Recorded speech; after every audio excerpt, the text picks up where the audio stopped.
আমরা কবজ নিই না নিজেকে রক্ষা করার জন্যে, আমাদের সেরকম ইমোশনটাকেও রক্ষা করতে হবে। আর তার জন্যে 3টে লেয়ারের একটা কবজ তৈরি করতে হবে। তার প্রথম লেয়ারটা হচ্ছে সেলফ টক, নিজের সাথে কথা বলা। সকালবেলা বা দিনের যে কোনো সময় যখন সময় পাবে, মাথাটা শান্ত থাকবে, তখন আয়নার সামনে দাঁড়াবে এবং নিজের সাথে কথা বলবে। নিজেকে বলবে, আমি নিজের জন্য যথেষ্ট, আমি একজন স্ট্রং মহিলা, আমি ইমোশনালি খুব ব্যালেন্সড একটা মানুষ, আমি যে কোনো সিচুয়েশনকে খুব সুন্দরভাবে হ্যান্ডেল করতে পারি। এই শব্দগুলোর মধ্যে অনেক ক্ষমতা আছে। তুমি যখন নিজের চোখের দিকে তাকিয়ে নিজেকে এই কথাগুলো বলবে, তখন তোমার ভেতরে এই ক্ষমতাটা তৈরি হতে থাকবে।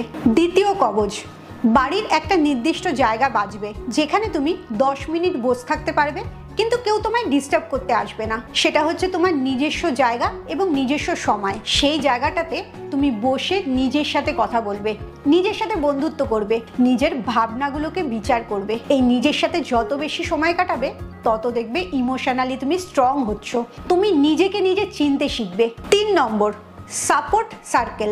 একটা বা দুটো মানুষকে নিজের জীবনে বেছে নেবে, যাদের সাথে কোনো বাউন্ডারি ছাড়া তুমি মিশতে পারো, যারা তোমাকে একটুও জাজ করে না, একটুও নেগেটিভিটি দেয় না, বরঞ্চ তোমার যে কোনো কাজে তারা অ্যাপ্রিসিয়েট করে আর সাপোর্ট করে।